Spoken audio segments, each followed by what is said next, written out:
Assalamualaikum warahmatullahi wabarakatuh. Alhamdulillah rabbil alamin. Wassalamu ala asyrafil anbiya wal mursalin sayyidina Muhammad wa ala alihi washabbihi ajma'in. Rabbi shrah li sadri wa yassir li amri wa hlul 'uqdatam min lisani yafqahu qawli. Amma ba'du. Kita sambung balik kitab kita ni Sahih Bukhari dengan terjemahan dan huraian oleh Maulana Asri lah. Jadi kita nak bincang bab hadis ni, cerita pasal perawi-perawi siapa ke ngelah sekali. Last sekali kita bincang pasal biodata Abu Hurairah radhiyallahu anhu dah. Abu Hurairah radhiyallahu anhu, nama dia macam-macam lah. Lebih kurang dah. Sekarang ni kita nak sama pula tentang hadis lah. Hadis dia. Cerita sanak terpanjang, hadis ni sikit je dah. Baginda sallallahu alaihi wasallam bersabda, iman mempunyai lebih daripada 60 cabang. Iman mempunyai lebih daripada 60 cabang. Dan malu merupakan salah satu cabang besar iman. Mutar kaki 174 dah. Okey, maksud hadis yang ke-9 dah. Maksud hadis yang ke-9 ini lebih sesuai dengan tajuk yang diletakkan oleh Imam Bukhari, iaitu Kitabul Iman. Dah hak lain tu kan ada CP-CP lah. Tak faham mana dah. Hak ni betul-betul direct to the point lah. Terus direct terus kepada makna sesuai dengan tajuk. Iman berbanding hadis-hadis sebelum dan selepasnya masa tak nampak direct dah. Kita nak faham tu kadang-kadang kena mikir banyak sikit nak. Oleh kerana semasa hayat beliau, hayat Nabi ni, persoalan asas tentang hakikat iman itu masih hebat dipertikaikan oleh golongan-golongan serpihak. Bukan Nabi ni. Masa hayat Abu Hurairah. Imam Bukhari. Masa hayat beliau, masa hayat Imam Bukhari ni, mama orang duk bincang bab iman ni. Tentang hakikat iman. Masih lama duk dipertikaikan, duk bahas dengan ayat-ayat berbelit-belit oleh golongan-golongan serpihak lah. Maka Imam Bukhari meletakkan hadis-hadis tentang Islam yang mewakili amalan zahir terlebih dahulu. Jadi Imam Bukhari nak suruh hentakkan tu terus dia kat suruh terus nampak hak zahir dulu dah. Sebelum duk cara setengah tu bicara hati dah. Hati bersih gak molek dah. Kira buat maksiat pun tak jajah iman. Jadi oleh sebab itu Imam Bukhari start dengan imam cerita bab Islam, iaitu bab amal dah. Amal zahir itu itulah iman juga. Sebagai menjelaskan tuntutan sebenar iman. Jadi tak jelas iman ni akan nampak.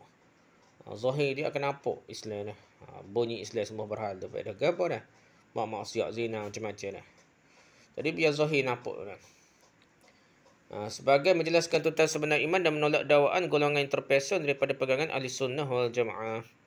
Justru hadis-hadis yang sepatutnya diletakkan di permulaan bab diganjak sedikit ke belakang demi memberi ruang kepada hadis-hadis yang perjelaskan tentang peri pentingnya amalan sebagai komponen utama iman. Betapa pentingnya amalan dah. Bukan main-main, komponen utama juga iman. Bukan dalam hati saja. Komponen utama bahkan amalan zahir juga. Amalan perbuatan ataupun ucapan ni adalah komponen utama iman juga dah. Hadis ini juga ternyata tidak boleh dijadikan sebagai sandaran oleh golongan Murji'ah dan sekutu-sekutunya untuk mengukuhkan pegangan mereka. Dan antara maksudnya jelas bercanggah dengan pendapat mereka sebenarnya dah. Jadi dia nak ambil hadis ni berdasarkan hati tu tak boleh juga dah. Antara sebabnya ialah hadis ini dengan jelas telah membahagikan iman kepada 60 cabang. Dah, ni direct to point dah, tapi kan 60 cabang termasuklah cabang perbuatan zahir. Yang membawa erti iman itu sememangnya bersifat murakkab, tersusun dah. Maksudnya tersusun dengan juz-juz tertentu, komponen-komponen tertentu, bahagian-bahagian tertentu. Kalau iman boleh dibahagikan pada lebih 60 cabang, bukan stokor, bukan basic itu nampak 60 cabang boleh bagi iman. Berarti setiap orang yang beriman mungkin memiliki cabang-cabang iman yang berbeza-beza di antara satu dari yang lainnya. Ia turut membuktikan bahawa iman boleh bertambah dan boleh berkurang berdasarkan jumlah cabang-cabangnya tidak sama banyak adanya pada orang-orang yang beriman. Tak serupa ke dah. Manakala kalau perkataan cabang pula mempunyai maksud tersendiri yang ingin diulas oleh Imam Bukhari di sini. Apabila disebut cabang dengan sendirinya ia membawa maksud pecahan daripada pokok, unsur atau bahan yang sama. Jadi dia ni, kalau pokok kak, daun pokok tu pokok juga apa panggil dia. Bukan maksudnya daun tu, bukan pokok tidak, memang pokok juga. Begitulah cabang-cabang iman. Cabang kita ni, tangan kita, tangan makna kita juga dah. Gitu dah. Umpamanya cabang bagi sebuah pokok adalah berasal daripada bahagian atau juzuk pokok itu sendiri. Ia tentu bukanlah daripada suatu pokok atau sumber yang berasal dengan bukan pokok lain, bukan benda lain lah. Pokok itu sendiri. Maka amalan yang merupakan cabang iman tentulah sebahagian daripada iman. Apalagi cabang-cabang yang tersebut dalam sekian banyak hadis-hadis Nabi SAW adalah berbentuk amalan. Perasaan malu yang dikemukakan oleh Rasulullah SAW sebagai contoh. Nabi buat contoh perasaan malu dah. Bahagian malu-malu ni. Tadi katakan ia merupakan salah satu cabang besar iman dalam hadis ini ni. Hadis ni kira hati kan. Jadi malu tu, perasaan malu tu adalah cabang besar iman dah. Juga sebenarnya berkaitan dengan amalan juga. Bukan dari hati. Dia nampak pada zahir dia malu dah. Dan tidak balas yang boleh disaksikan kesannya di luar rongga hati. Walaupun malu ini bermula daripada hati, akan nampak perbuatan dia malu-malu nak keluar depan orang nak buat maksiat. Malu kat orang dah. Kerana riaknya, kerana perbuatan akan terbayang pada wajahnya tu. Jadi muka dia nampak malu dia. Zahir tu lah. Atau tidak tanduk orang yang mengalaminya, malu tu nampak. Secara zahir pun nampak dah. Hakikat perbezaan riwayat tentang bilangan cabang iman. Hadis ni banyak cerita pasal cabang iman dah. Bukan hadis ni saja, hadis lain cerita benda lain pula lah. Hadis ini menyebutkan iman punya lebih daripada 60 cabang. Sedangkan ada riwayat lain menyebutkan iman punya itu lebih 70 cabang. Dah bercanggah lah. Sini sebut 60 cabang. Hadis lain sebut 70 cabang lah. Cabang iman. Perbezaan jumlah angka terkandung dalam dua riwayat tentang cabang iman telah mendorong golongan anti hadis mempertikaikan kesahihan hadis. Jadi orang anti hadis ni tulis-tulis sikit lah. Jumpa hak pelik-pelik sikit kak. Dia buat modal nak tolak hadis. Dia kata, ni sekali ni 70, tolak belakang sebenarnya. Gitulah. Kerana menurut mereka hadis-hadis seumpama ini nyata-nyata bercanggah di antara satu sama lain. Oleh demikian, kesahihan sumber hadis-hadis seumpama ini cukup menimbulkan keraguan. Kerana menurut mereka, kenyataan-kenyataan Rasulullah tidak seharusnya saling bercanggah-canggah. Itu hujah dia lah. Tak mungkin bercanggah. Kalau maksudnya bukan hadis tak boleh pakai belakang, saling bercanggah. Lebih dikisahkan lagi ialah mereka sampai mempertikaikan kepribadian Rasulullah. Dia petikan Nabi, dia bukan petikan hadis. Bukan tak percaya daripada perawi-perawi hadis. Dia terus tolak pakai Nabi-Nabi. Bukan perawi hadis, tolak ke pakai Nabi-Nabi. Kerana telah mengeluarkan kenyataan yang saling bertentangan. Sedangkan perbezaan di antara dua riwayat yang sahih ini jelas datangnya daripada Rasulullah yang menyampaikannya melalui wahyu yang terima oleh baginda daripada Allah SWT. Nabi kecek-kecek bercakap, sebut ngajar ni semuanya berdasarkan wahyu daripada Allah. Perbezaan tersebut mungkin terjadi apabila Allah SWT menyatakan suatu jumlah tertentu pada satu masa. Kemudian berdasarkan ilmu dan hikmah.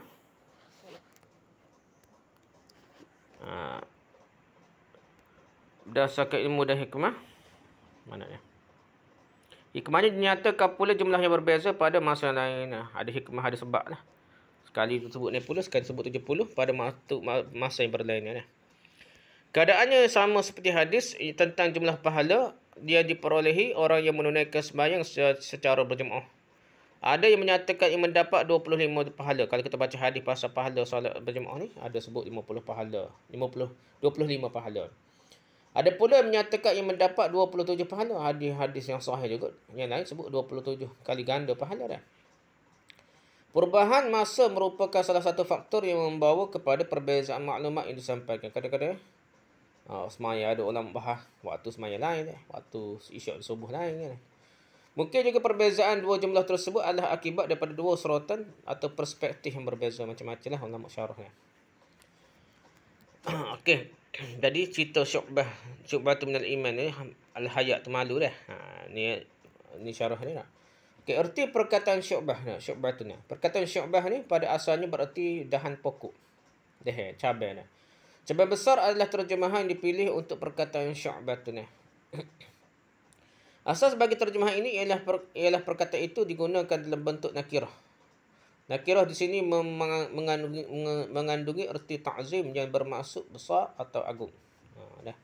Jadi syu'batun ni, ia nakirah. Syu'batun maksudnya, ia tak ada alif lain lah. Ia bukan alif lain ma'rifah, nakirah yang terbuka umum.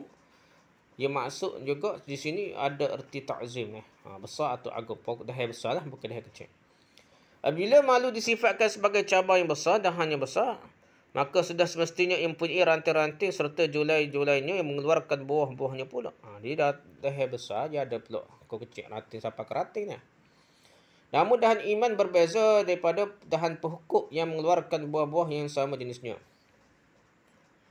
Pokok iman membuahkan hasil-hasil berlainan jenis dan berbeza-beza mutunya. Jadi iman ni tubuh pokok buah pun akan keluar buah pun dia macam-macam buah jenis ni. Hasil berlainan.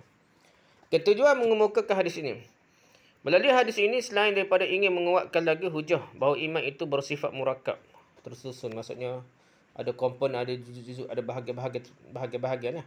Imam Bukhari juga ingin mengutarakan maksud yang lain di sebalik mengetengahkannya, iaitu beliau ingin mengingatkan bahawa perkara-perkara yang berkaitan dengan iman yang akan disebutkannya selepas ini sepatutnya ada pada seorang yang bergelar mukmin. Jadi nak peringatnya sebelum dia masuk bab lepas ni, cerita lepas ni. Jadi dia sentakkan dulu. Ya akan lepas ni baru perhati molek benda hak kena buat supaya iman dia betul-betul jadi bagi dia. Supaya dia molek iman dia. Kelebihan sifat malu. Hadis ini menggambarkan sifat malu sebagai dahan yang besar bagi satu pokok yang besar. Ia tentunya punya ranting-ranting dan julai yang syarat dengan buah-buahnya. Sifat malu adalah satu sifat terpuji menurut Islam. Ia membawa banyak sekali kebaikan dalam kehidupan manusia. Hakikat ini terpahat kukuh dalam sekian banyak hadis Rasulullah SAW. Antara lainnya ialah hadis-hadis berikut. Al-haya'u la ya'ti illa bi khairin. Bermaksud tidak ada yang dibawa oleh sifat malu kecuali kebaikan jua. Hadis riwayat Bukhari, Muslim, Ahmad dan Baihaqi dalam Syu'abul Iman. Hadis yang kedua dah. Al-haya'u kulluhu khairun. Bermaksud sifat malu itu semuanya baik. Hadis riwayat Bukhari, Muslim, Ahmad, Abu Daud, At-Tabarani dan Al-Baihaqi dalam Syu'abul Iman. Hadis yang ketiga pula, idza lam tastahi fasna' ma syi'ta. Bermaksud apabila sifat malu tidak ada padamu dah. Tak ada malu dah. Engkau akan berbuat sesuka hatimu. Hadis riwayat Bukhari, Ahmad, Abu Daud, Al-Bazzar, At-Tabarani dan Al-Baihaqi dalam Syu'abul Iman. Tak ada malu ke buat suka hatimu. Sifat malu yang dimaksudkan oleh hadis. Oleh bagaimanapun sifat malu sebagaimanakah yang dimaksudkan oleh hadis-hadis tersebut. Kerana dalam realiti bukan semua sifat malu membawa kepada kebaikan. Balah pepatah Melayu ada mengatakan, malu bertanya sesat jalan, malu berdayung perahu hanyut. Malu makan perut lapar dah. Dan seumpamanya yang membawa maksud sifat malu hanya akan mengundang kerugian semata-mata. Justru sifat malu yang dimaksudkan oleh hadis yang dikemukakan tadi adalah sifat malu yang dilahirkan oleh iman. Bukan malu saja. Malu tu ada kait dengan iman. Bukan malu ke Melayu ke hotel ke apa tu. Tapi kerana iman lah. Bukannya malu untuk berbuat suatu keharusan. Benda yang harus seperti malu bertanya dan seumpamanya sebagaimana diibaratkan oleh pepatah tadi. Antara sifat malu yang tidak baik menurut agama. Malu menyatakan kebenaran juga bukanlah sesuatu yang baik. Malu nak ayat betul dah. Kerana itulah Allah SWT firman, Wallahu la yastahi minal haqq. Bermaksud dan Allah tidak malu daripada menyatakan kebenaran. Surah Ahzab yang 3. Jadi Allah nak suruh kita ni tiga lah. Allah pun tak malu. Benda betul kata dah. Malu bertanya tentang agama dan ketika belajar juga tidak baik. Nak nanya tak faham tak ketik, malu nak bertanya lah. Sayyidina Aisyah bahkan telah memuji wanita-wanita Ansar kerana sifat malu yang ada pada mereka tidaklah menghalangi mereka daripada bertanyakan tentang agama dan mendalami ilmu agama. Lihat apa kata beliau tentang wanita-wanita Ansar, wanita-wanita di Madinah lah dah. Ni'man nisa'u nisa'ul Ansar lam yakun yamna'hunna al-haya'u ay yas'alna 'anid din wa an yatafaqqahna fihi. Bermaksud sebaik-baik wanita adalah wanita Ansar. Perasaan malu tidak pernah menghalangi mereka untuk bertanya tentang agama dan untuk mendalami ilmu agama. Asar riwayat Bukhari, Muslim, Abu Daud, Ahmad, Ibn Majah dan lain-lain. Lafaz asar yang dikemukakan ini adalah lafaz Abu Daud. Ini bukan cerita pasal Nabi, cerita pasal sahabat-sahabat lah. Sahabat-sahabat perempuan di zaman Nabi itu dah. Diceritakan oleh Aisyah. Punca timbulnya perasaan malu. Perasaan malu sebenarnya adalah berpunca daripada perasaan terima kasih atau syukur seseorang yang telah menerima atau termakan budi seseorang yang lain. Pengenang kebaikan terimanya daripada orang yang berbudi kepadanya, seorang yang punya harga diri sudah pasti akan berasa malu untuk melakukan apa sahaja yang tidak menunjukkan perasaan terima kasihnya terhadap orang yang telah menabur budi kepadanya. Jadi kalau dia ada persoalan dia tak kena yang menghargai lah pertolongan orang, bantu orang. Begitulah juga dengan perasaan seorang hamba yang beriman kepada Tuhannya setelah mengecapi segala nikmat dan rahmat yang dicurahkan tanpa henti-henti oleh Tuhan. Sudah pastilah si hamba tidak akan bertergamuk untuk melakukan apa sahaja larangan yang akan membangkitkan kemukaan Allah SWT. Jadi, kalau orang itu malu sungguh, tak tergamuk dia buat benda maksiat benda Allah. Dah. Begitu juga dengan jasa dan pengorbanan Nabi SAW dalam menyampaikan agama Islam. Jadi amanahkan kepadanya untuk disampaikan ke pangkuan kita sekiranya seseorang beriman mengenang dan mengingati kembali betapa sukarnya liku-liku perjalanan yang pernah Rasulullah SAW ditempuhi bersama-sama sahabat untuk mewariskan syurga yang akan dinikmati umatnya kelak. Sudah pasti dari akan berasa malu untuk melanggar sunnah-sunnah baginda dan para sahabatnya. Ini malah betul lah. Dia akan jadi malu nak buat bid'ah ke apa dah. Dia bahkan akan berusaha sedaya upaya untuk meneruskan kesinambungan perjuangan baginda. Nabi ajar tu dia akan berjuang. Mungkin nak reka benda baru bid'ah lah. Demikianlah besarnya peranan sifat malu dalam mendidik seseorang dan dalam memupuk ketakwaan untuk menuju kemantapan iman. Seseorang yang tidak mempunyai sifat malu akan melakukan apa sahaja yang diserakahi nafsunya tanpa dihadang oleh sebarang kebimbangan. Perasaan malu adalah buah pokok iman. Sesungguhnya perasaan malu merupakan satu hasil ataupun buah iman yang dapat disaksikan kesannya pada air muka. Nampak dah? Zahir nampak. Tindak tanduk perbuatannya dan gerak-gerik seseorang lah. Menerusi hadis diriwayatkan oleh Abu Hurairah radhiyallahu anhu ini, Rasulullah SAW mengumpamakan iman dengan sepohon pokok yang mempunyai dahan-dahan dan ranting-ranting. Pada dahan-dahan dan ranting-ranting itulah berpaut daun-daun dan buah-buah pokok. Semua yang tersebut itu merupakan bahagian-bahagian daripada sepohon pokok belaka. Semua itu bahagian pokok lah. Pokok ada kalanya berdahan, berdaun dan berbuah. Ada kalanya pula tidak. Dalam keadaan ia tidak berdahan, berdaun dan berbuah, bukankah ia tetap dipanggil pokok juga? Walaupun pokok yang tidak sempurna atau pokok yang hampir mati kerana sudah ada tanda-tanda nak mati. Begitulah juga dengan iman. Iman yang sempurna akan melahirkan sifat-sifat yang mulia dan amalan-amalan yang baik. Tetapi kadang-kadang tidak sebegitu dah. Walaupun ada iman, buah dan hasilnya tiada. Sifat-sifat yang mulia dan amalan-amalan yang baik itu kepada iman sama seperti dahan, ranting, julai, daun, bunga dan buah kepada pokok. Kalau kita buat perbanding tamsil gitulah iman ni macam pokok dah. Dahan, ranting dan sebagainya. Apakah yang dikenaki dan yang diharapkan daripada sepohon pokok? Sudah tentu yang sempurna dengan dahan, ranting, julai, daun, bunga dan buahnya. Apakah pula yang dikenaki dan yang diharapkan daripada iman seseorang? Sudah tentulah sifat-sifat mulia dan amalan-amalan baik yang terhasil daripadanya. Jadi kita nak hasil dah. Iman ni hasil dia akan beramal dah. Saya percaya akan menuju Allah. Dia percaya syurga neraka. Takkan je kata iman ni stokor. Kira tak payah tak semaya ebel, tak payah tutup aurat. Gitu kan. Tak betul lah. Bertentu ni nak lawan liberal apa? Murji'ah dah, liberal dah. Asal laginya golongan makrifat. Tasawuf makrifat ni pun jenis tak semaya ebel pada dah. Lihatlah betapa indahnya perumpamaan yang dibuat oleh Rasulullah SAW itu. Kenapa malu dikatakan cabang besar iman? Apa dah? Kenapakah malu? Cabang besar pula tu lah. Iman lah. Beberapa kemusykilan ditimbulkan tentang kenapa sifat malu merupakan satu cabang besar daripada iman.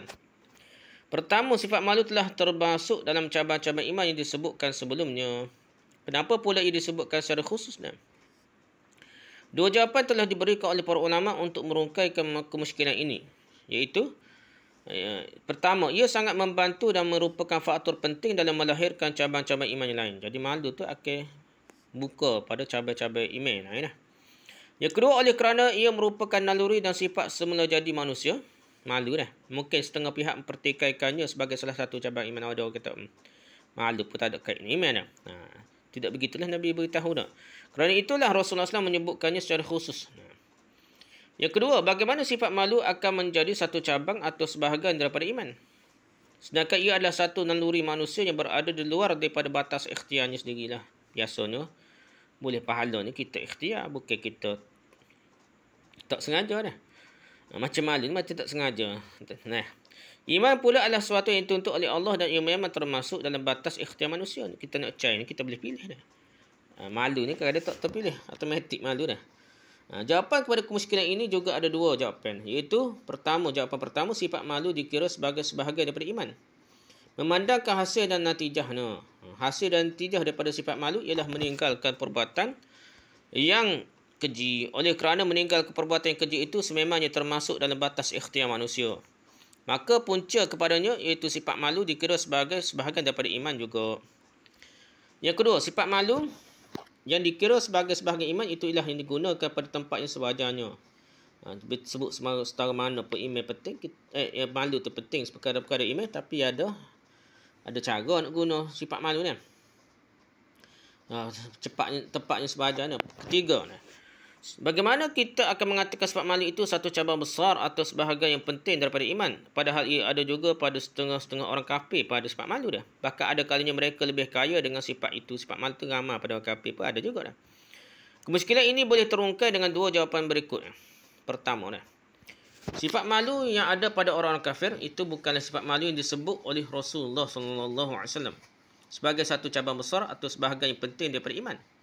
Kerana ia bukan malu yang sebenar-benarnya atau malu yang dihakiki. Bagaimana orang kafir itu akan dikatakan bersifat dengan sifat malu sebenar kalau mereka tidak malu kepada Tuhan yang sebenar, untuk sembah syirik sembah tak wali tok guru hak mati dah tu, sembah tak wali tersebut.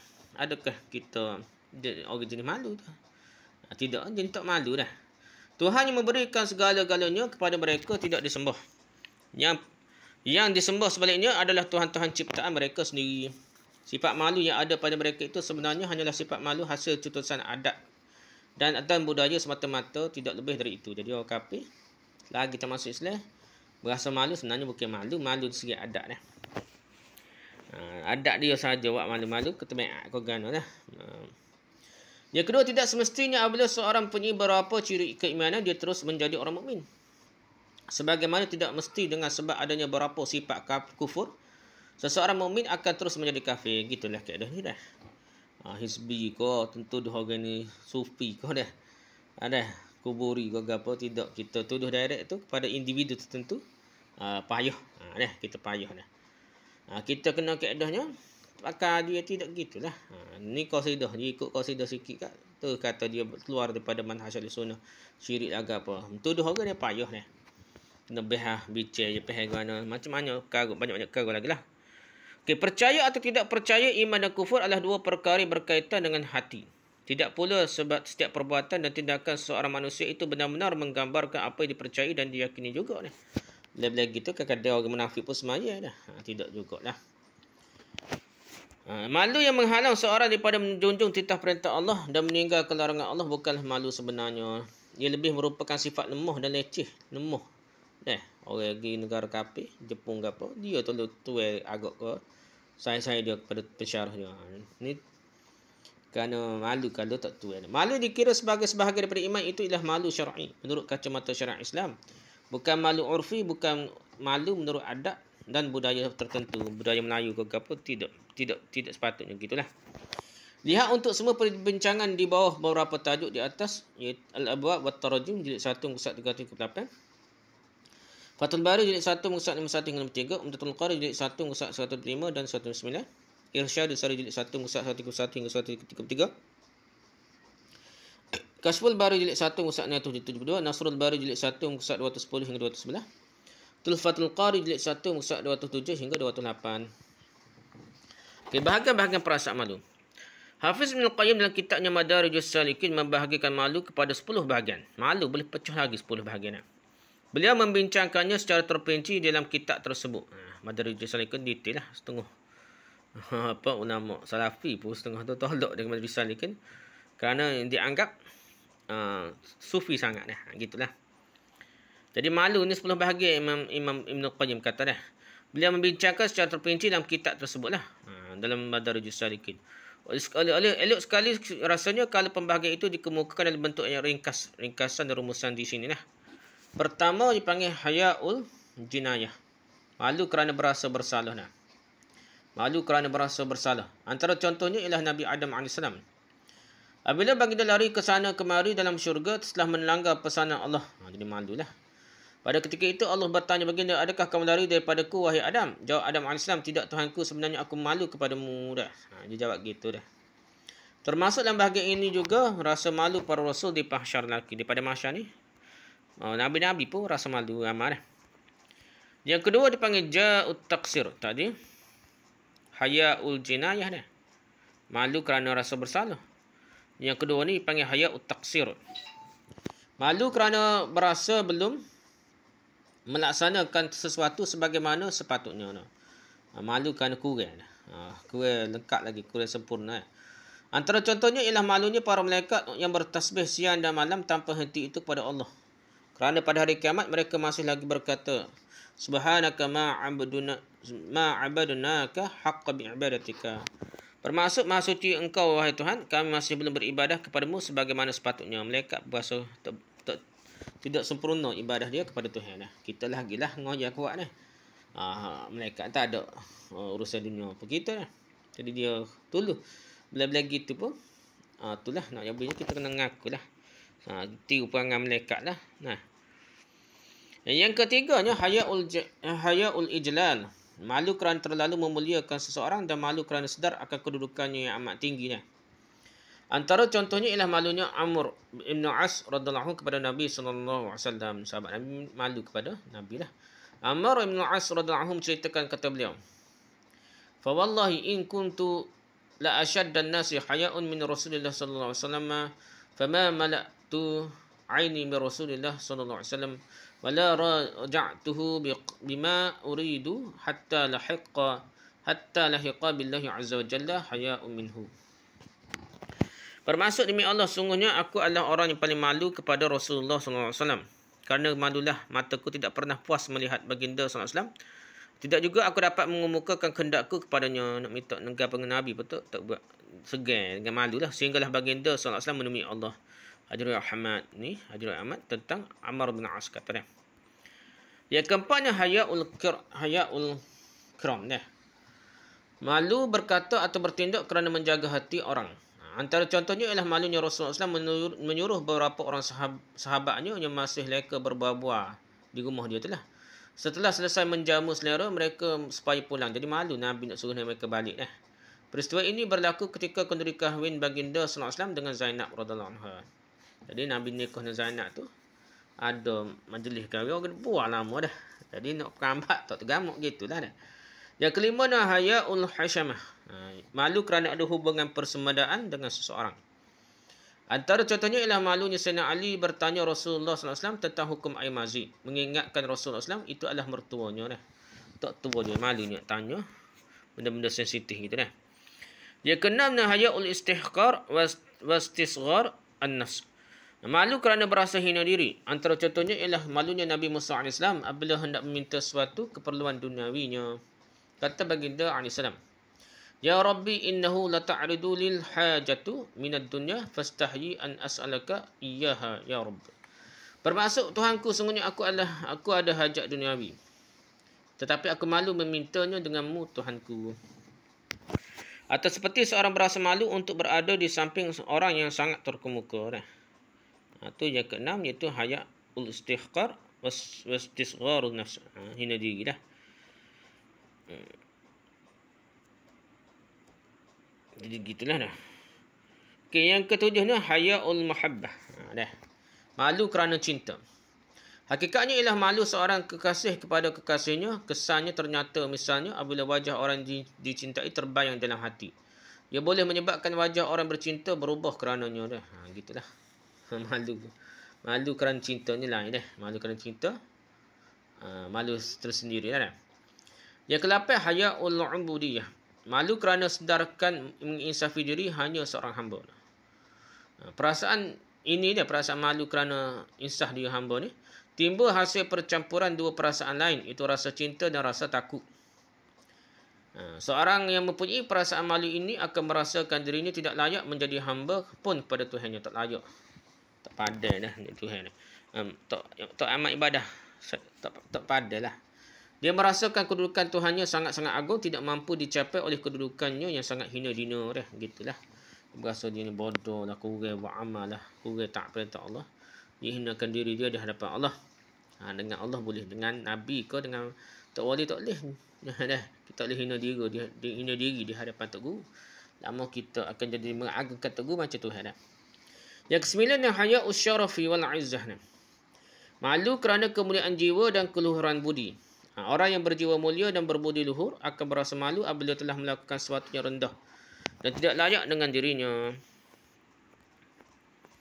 Ada lagi dah.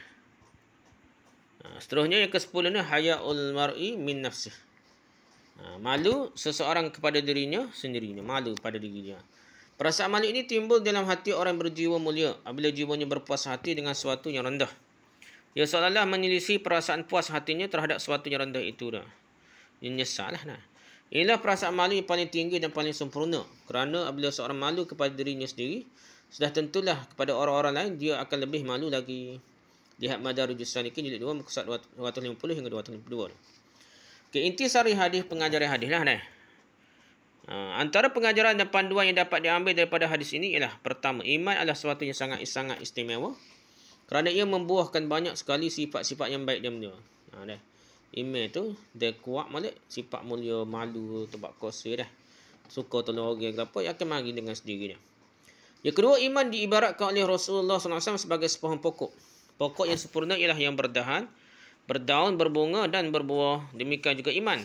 Iman yang sempurna ialah yang mendorong orang-orang yang memilikinya bersifat dengan sifat-sifat yang mulia dan terpuji.